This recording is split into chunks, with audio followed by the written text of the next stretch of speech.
नमस्कार मित्रांनो, मी अपर्णा कडसकर.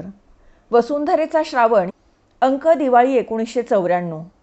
लेखाचे नाव सर्वव्यापी कीटक. लेखक डॉक्टर राधेश्याम शर्मा. पृथ्वीवरील निसर्गनिर्मित प्रत्येक परिसंस्था ही वनश्री सृष्टी आणि प्राणीसृष्टीमुळे सजीव बनलेली असते.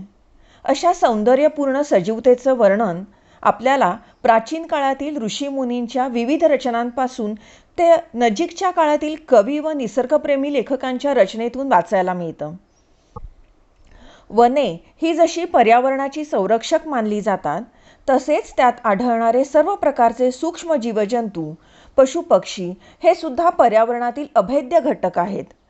दुसऱ्या शब्दात सांगायचं म्हणजे वनस्पती आणि प्राणी हे एक दुसऱ्यांचे पूरक आहेत व निसर्गातील त्यांचा समतोल कायम राखणं मानवाच्या अस्तित्वासाठी आवश्यक नव्हे तर अनिवार्य असतं. पृथ्वीवरील हयात प्राणीसृष्टीचा संख्यात्मक विचार केल्यास असे आढळून येईल की प्राण्यांच्या एकूण ज्ञात अथवा अज्ञात जातींपैकी 75% अधिक हे कीटक आहेत. त्यामुळे प्राणीजगात कीटकांना नेहमीच उच्चस्थान प्राप्त आहे. कीटक हे नेमके कोणते प्राणी आहेत व त्यांचा जवळच्या इतर प्राण्यांशी संबंध याचा थोडक्यात उल्लेख आवश्यक आहे. कीटक हे अस्थिरहित संधिपात प्राणी असून ते आर्थ्रोपोडा परिसंघातील इन्सेक्टा या परिवर्गात मोडतात. शास्त्रीयदृष्ट्या ते कोळी, विंचू, झिंगे, खेकडे, गोम इत्यादींचे जवळचे नातेवाईक आहेत, परंतु त्यांच्यापासून अगदी भिन्न आहेत. त्यांच्या जोडीपायांवरून त्यांना षटपाद म्हणतात. तर त्यांच्या शरीराची विभागणी निश्चित रूपाने 3 भागात म्हणजे डोके, धड व उदर यात होते. ते पंखधारी म्हणजे काही अपवाद वगळल्यास पंखधारी असतात. कीटक हे पृथ्वीवरील सर्वात पहिले उड्डाण करणारे प्राणी होत. तर वर नमूद केलेल्या इतर प्राण्यांमध्ये 8, 10 किंवा त्यापेक्षा जास्त पाय असतात. त्यापैकी कुणालाही पंख नसतात व त्यांचं शरीर स्पष्टपणे 2 भागात विभागलेलं असतं. कीटक हे अतिप्राचीन प्राण्यांपैकी एक आहेत. उत्क्रांती इतिहास आणि त्यांच्या जीवाश्मांच्या अभ्यासानुसार कीटकांचे पूर्वज या भूतलावर पुराजीवी महाकल्पातील म्हणजे पॅलेझोइक इरामधील कार्बन युगात म्हणजे सुमारे 350 दशलक्ष वर्षांपूर्वी अवतरले. लुप्त झालेल्या ज्ञात अतिप्राचीन कीटकांना पॅलिओडॅक्टिओप्टेरा नावाच्या गणात वर्गीकृत करतात. पुढे मध्यजीवी काळात मिझोझोइक पिरियडमध्ये पुष्पवंत वनस्पतींबरोबर त्यांचा विस्तृत विकास व अनुकूली विकिरण होऊन त्या पुढील विशिष्टीकरण म्हणजे स्पेशलायझेशन 3ऱ्या कालखंडात म्हणजे टर्शरी पिरियडमध्ये झाल्याचे सबळ पुरावे उपलब्ध आहेत. परंतु मागील सुमारे 65 दशलक्ष वर्षात पर्यावरणात झालेल्या अनेक प्रतिकूल बदलांना न जुमानता परिस्थितीशी जुळवून घेण्याच्या त्यांच्या अद्वितीय क्षमतेमुळे आणि त्यांच्यात झालेल्या विविध रूपांतरांमुळे कीटक आजचे नेत्रदीपक यशस्वी प्राणी बनू शकले. प्रौढ प्राचीन कीटक क्षणभंगूर होते. त्यांची भरारी बेडौल व क्षणिक असे. आधुनिक कीटकाप्रमाणे त्यांना 2 जोडी पंखांव्यतिरिक्त अर्धगोलाकार अथवा अंडाकृती 1 जोडी अवयव होते. त्यांची बाल्यावस्था जलचर व दीर्घकाळाची असे. त्यांची संपूर्ण वाढ होण्यास 1 ते 2 किंवा त्यापेक्षा अधिक वर्षांचा काळ लागत असे. पॅलिओडिक्टिओप्टेराशिवाय कार्बन युगात महाकाय झुरळे सुद्धा अस्तित्वात होती. कीटकांच्या तुलनेत मानव पृथ्वीच्या जीवनसृष्टीत खूप नंतर अवतरलेला परंतु अचानकपणे उच्च पदाला पोचलेला प्राणी आहे. पृथ्वीवर मानवाच्या पदार्पणाच्या कितीतरी काळ आधी कीटकांनी या सजीव सृष्टीवर आपलं प्रभुत्व गाजवलं आहे आणि आजही कीटकच या धरतीचे खरे मालक व वनसृष्टीच्या सौंदर्याचे कलाकार आहेत. मानवाने निश्चितच कीटकांच्या मालमत्तेवर बेकायदेशीर अतिक्रमण केलं आहे यात शंकाच नाही. कीटक हे सर्वव्यापी प्राणी आहेत. समुद्र किनाऱ्यापासून ते पर्वताच्या उंच शिखरापर्यंत कल्पना करता येण्यासारख्या कोणत्याही ठिकाणी, वाळवंटात, घनदाट अरण्यात, मातीत, पालापाचोळ्यात, शेतात, नदी, तलाव, सखल, दलदलीचा प्रदेश, घर, कपाटातील मौल्यवान कपड्यात, पुस्तकात, फर्निचर, धान्याच्या कोठारात ते आढळतात. कीटकांच्या अनेक जाती विविध वनस्पतींच्या मुळापासून ते फूल फळापर्यंत आढळतात. कुणी पाने कुरतडून, तर कुणी वनस्पतींच्या रसाचे शोषण करून, तर कुणी फुले व फळांमध्ये राहून आपला उदरनिर्वाह करतात. काही कीटक कुजलेल्या वनस्पतींवर व सडलेल्या फळांवर, तर काही जिवंत व वाळलेल्या लाकडात, तर काही सडलेल्या मांसपेशीवर राहून आपली उपजीविका चालवतात. थोडक्यात पृथ्वीवर अशी कुठलीही जागा नाही जी कीटकांनी आपल्या वास्तव्यासाठी नाकारली आहे व जगात असा कुठलाही पदार्थ नाही जो कीटकांनी खाण्यासाठी नाकारला आहे. आकारमान, विविध अन्नग्रहण पद्धती, निरनिराळ्या सवयी, त्यांच्यात असलेली अनन्यसाधारण पुनरुत्पादन क्षमता, नैसर्गिक आपत्ती व शत्रूपासून बचाव करण्याच्या नानाविध पद्धती, उद्योगशीलता, कर्मकुशलता, आश्चर्यकारक उपजत ज्ञान आणि तारतम्य, तसेच त्याच्यातील उडण्याच्या शक्तीमुळे प्राप्त देशांतराची नैसर्गिक तीव्र आकांक्षा वगैरे सारख्या महत्त्वपूर्ण गुणधर्मामुळे कीटक इतर प्राण्यांच्या तुलनेत संख्येनेच नव्हे तर जातीरूपाने सुद्धा या पृथ्वीवरील सर्वात प्रभावशाली व यशस्वी प्राणी ठरले आहेत. कीटक पर्यावरण संरक्षणातील महत्त्वाचे परंतु उपेक्षित घटक आहेत. कीटकांच्या व्याप्तीचा गंभीर विचार केल्यास असे दिसून येईल की मानवाच्या सानिध्यात सतत येणारा प्राणी दुसरा कोणताही नसून फक्त कीटक आहे व ते पर्यावरणातील महत्त्वाचे घटक आहेत हे वेगळे सांगण्याची गरज नाही. परंतु दुर्दैवाने पर्यावरण रक्षणाच्या चळवळीत मात्र ते उपेक्षित ठरले हे सत्य आहे. आधुनिक मानवाने भटकी वृत्ती सोडून एकेकाळी स्थायिक होऊन शेती व पशुपालन करण्यास सुरुवात केल्यापासून त्याचा सतत संपर्क वनस्पती व प्राण्यांशी, प्रामुख्याने कीटकांशी येऊ लागला.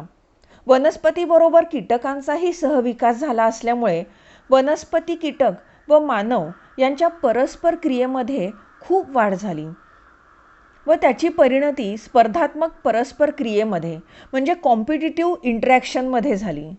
ती दिवसेंदिवस वाढतेच आहे. सामान्यतः मानवाचा कीटकांकडे बघण्याचा दृष्टिकोन केवळ हानिकारक व उपद्रवी प्राणी म्हणूनच असतो, कारण ते मानवाच्या संपन्नतेमध्ये व आरोग्यामध्ये व्यत्यय आणतात किंवा शेतीमालास, पशुधनास आणि गृहोपयोगी वस्तूंना नुकसान पोहोचवतात.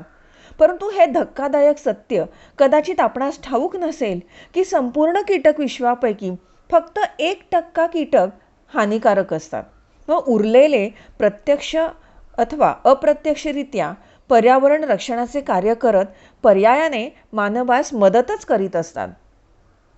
निसर्गात असे अनेक कीटक आहेत ज्यांच्या अस्तित्वाबद्दल आपण अनभिज्ञ असतो. हे कीटक सडके कुचके पदार्थ, वनस्पती खाऊन फस्त करतात व वातावरण स्वच्छ ठेवतात. त्यांना सफाई करणारे कीटक म्हणतात. उदाहरणार्थ शेणकिडे. अशा कीटकांच्या उपस्थितीमुळे मातीत विभिन्न भौतिक व रासायनिक प्रक्रिया होत असतात, ज्यामुळे जमिनीचा उपजाऊपणा वाढतो. सर्वात महत्त्वाचे परंतु सामान्यपणे नजरेस न पडणारे कार्य कीटक निरंतर करत असतात. ते कार्य म्हणजे अनेक वनस्पती, झाडे, पिके, फळझाडे इत्यादींचे परागसिंचन म्हणजे पॉलिनेशन. अशा कीटकांना पॉलिनेटर्स म्हणतात. उदाहरणार्थ झायलोकोपा वंशातील भुंगे, एनिस वंशातील मधमाशा, स्पिनजिडी, डायनेडी आणि हेस्पेरिडी कुलातील पतंग व फुलपाखरे, तसेच डिप्टेरा गणातील बांबायडी, सिरफिडी कुलातील माशा. या कीटकांद्वारे वनसंवर्धन होते. पिकांच्या व फळांच्या उत्पादनात वाढ होते. निसर्गाने विविध वनस्पतींच्या फुलांची विशिष्ट रचना व त्यांची सुगंध निर्मिती केवळ कीटकांना आकर्षित करून त्यांच्याकडून परागसिंचनाची क्रिया घडवून आणण्यासाठी व पर्यायाने वनस्पतींचा प्रसार होण्यासाठी केली आहे. यावरून हे स्पष्ट होते की कीटक नसते तर वने नसती, अनेक पिके, तेलबिया, फळे नसती, म्हणजेच मानवावर उपासमारीची पाळी आली असती. वने नसती तर वनात मधुर गान करणारे पक्षी जिवंत राहिले नसते व इतर वन्यजीवही नसते. पाण्यात खाण्यालायक माशांच्या अनेक जाती जिवंत राहू शकल्या नसत्या, कारण कीटक हे त्यांचं मुख्य खाद्य आहे. वीड किलर कीटक अवांछित वनस्पतींचा फडशा पाडून त्यांच्या वाढीस आळा घालतात व नैसर्गिक समतोल राखण्यास मदत करतात. थोडक्यात वनसृष्टीच्या सौंदर्याचे खरे कलाकार कीटक आहेत. आणि कीटक नसते तर ही पृथ्वी मानवासाठी निश्चितच राहण्यालायक नसती, असं म्हटलं तर वावगं ठरणार नाही.